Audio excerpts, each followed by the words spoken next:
tardes. Para hoy tenemos varios temas. Tenemos el tema de educación, qué va a pasar con la educación en Tucumán y a nivel nacional. Además con el tema del deporte, esta flexibilización que hay con el deporte, de eso también vamos a hablar en unos minutos. ¿Cómo le va, doctora? ¿Cómo está usted? ¿Cómo les va? Muchas Bien. gracias por la invitación. Gracias. ¿Qué tal, Emilia? ¿Cómo estás? Pregunta para la doctora. ¿Qué tal, doctora? ¿Cómo está? Bueno, en principio, para conocerla a usted, cuéntenos acerca de usted, dónde nació, es tucumana, su formación. Sí, soy tucumana, nací aquí. Mi formación, soy abogada, mi especialidad es discapacidad. Hace más de 20 años me dedico a la temática de discapacidad y derechos humanos. Trabajo con el modelo social de la discapacidad, que significa empezar a ver a las personas con discapacidad como una diversidad que suma dentro de la sociedad y que nosotros tenemos que ir ajustando esa mirada donde la diversidad forma parte de la pluralidad de una sociedad que construye y que no excluye, ¿no? A partir de eso, yo estoy a cargo del área de discapacidad del Poder Judicial de la provincia de Tucumán y venimos trabajando a través de numerosos talleres la formación y la capacitación de los funcionarios en la temática de discapacidad y trato adecuado a personas con discapacidad en los procesos judiciales. Esto es muy importante porque estamos a la luz de 15 años de Convención Internacional de los Derechos de las Personas con Discapacidad y una reforma de un código de fondo como es el Código Civil y Comercial en el 2015, que viene a darnos más herramientas a quienes trabajamos en los sistemas de justicia para garantizar y visibilizar a la voz de las personas con discapacidad, ¿no?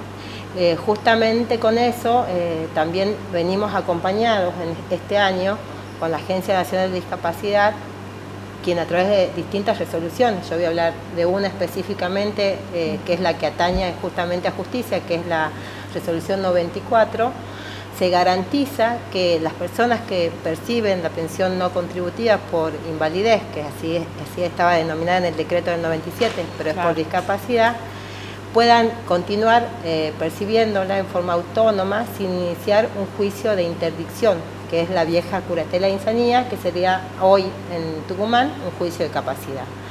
¿Por qué contamos esto? Porque en general muchas veces los colegas desconocen el impacto del modelo social y estas resoluciones que son de este año, puntualmente la 93, la Agencia Nacional de Discapacidad, y esto hace que se judicialice eternamente la vida de una persona con discapacidad, que genera muchísimos obstáculos, porque la verdad que el ingreso que da una pensión no contributiva con respecto a la judicialización tiene un costo muy grande con respecto al trato digno de esa persona dentro de un proceso de justicia. Entonces, esta nueva mirada fresca, que refresca justamente a lo jurisdiccional, a los jueces en sus competencias, nos da la pauta de que las personas con discapacidad, al cumplir los 18 años, no tienen que seguir, sometidos a un proceso de representación. Ya no seguimos los modelos sustitutivos de voluntad, sino que seguimos el modelo del sujeto de derecho. Esa persona con discapacidad es un sujeto de derecho, tiene voluntad, autonomía y preferencia, y en ese marco venimos trabajando, ¿no? Entonces, esta resolución hace que obviamente van a disminuir muchísimo el inicio de juicios de capacidad, porque ya el órgano competente nos está diciendo que no es válido, y hacerlo generaría una situación de abstracción dentro del sistema judicial, y también a su vez empodera al colectivo de personas con discapacidad justamente en el sistema de apoyos que ellos eligen en forma autónoma, con autonomía plena, con voluntad y con preferencia, que son los tres ejes rectores con los que trabajamos, los que venimos bregando por el reconocimiento de los derechos de las personas con discapacidad. Pero el problema es a veces cuando se presentan o para conseguir un banco en una escuela o para alguna gestión, que no se los respeta como se los debería respetar. El problema no es la persona con discapacidad, el problema es la sociedad. Porque el gran problema que tiene la discapacidad es la construcción social. Siempre hay una construcción negativa de la discapacidad, como que siempre se lo vio como una enfermedad y no como una situación de... La discapacidad no es una enfermedad. O sea, dentro del modelo social lo que venimos nosotros a plantear es que la situación de discapacidad no tiene que generar barreras. La sociedad tiene que entender que todos somos distintos y que la discapacidad no puede ser un invalidante para el acceso de derechos.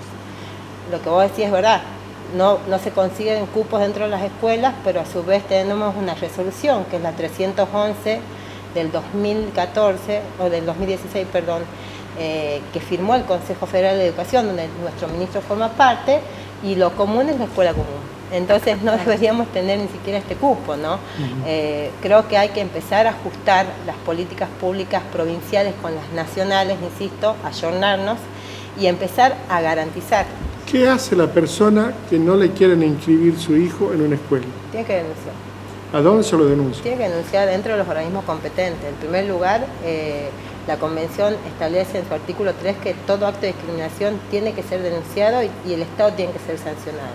La Convención tiene 15 años, no es nueva, así que la denuncia tiene que ser dentro del organismo competente, que es la delegación del INADI acá en la provincia de Tucumán, y también ante el Ministerio de Educación.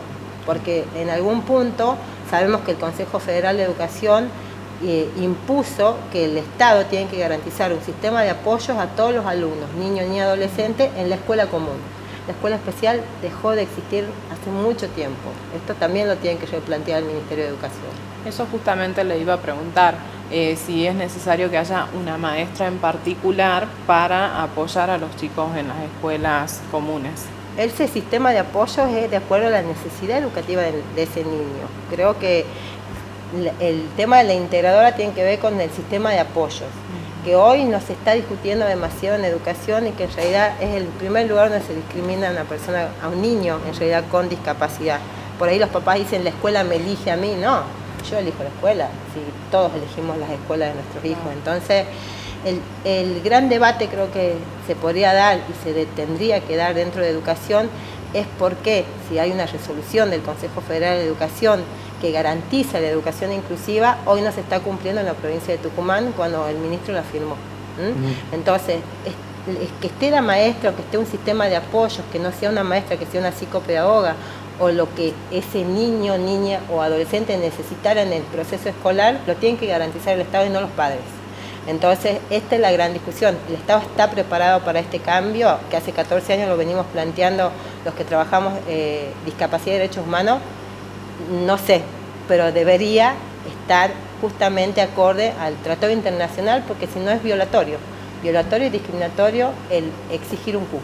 Entonces se le dice a los padres que tienen chicos en estas condiciones que la escuela tiene la obligación de recibirlos. La obligación de recibirlos, no pueden repetir curso, o sea, un niño de 6 años tiene que pasar de primer grado a segundo, lo dice la resolución del Consejo Federal de Educación, y también tienen la obligación, el Ministerio de Educación, de otorgar el título analítico de acuerdo al grado del niño que terminó, si es primario o secundario. Eso es todo un tema, porque eso le permite seguir un terciario. Entonces ajusten la currícula y den el título, porque también, no sirve el papel. El pergamino, no sirve el pergamino. Claro, para nada, para eso tenemos habilita para trabajar también. Para trabajar, obvio. Toda persona hoy en este mundo tan ayornado necesita tener una formación de primaria y secundaria, y no puede ser que se le niegue a las personas con discapacidad el acceso a la educación cuando ya tenemos un tratado internacional que tiene más de 15 años en la Argentina, ratificado por un protocolo facultativo, y a su vez el Ministerio de Educación ratificó la resolución del Consejo Federal de Educación. No podemos estar discutiendo esto acá, que es un derecho. Yo la comprometo para la semana que viene, para que sigamos hablando del tema. ¿Cómo no? Dirigiéndose a la Cámara, ¿qué le dice usted a los padres? Tiene un minuto, dígale a los padres qué tienen que hacer cuando no los reciben a sus hijos o en las escuelas o en algún organismo. En primer lugar, que denuncien. Muchas veces los papás se quedan con el no y con el sentimiento de que está todo perdido. Y yo siempre digo que un papá empoderado es mucho más fuerte de lo que ellos se imaginan. Tienen que denunciar y pelear por los derechos de sus hijos, porque lo que dice un médico, lo que diga un sistema educativo, no tiene nada que ver con sus hijos. Sus hijos son los que construyen de acuerdo a lo que ustedes creen de ellos, y esto tiene que generarse dentro del espacio educativo.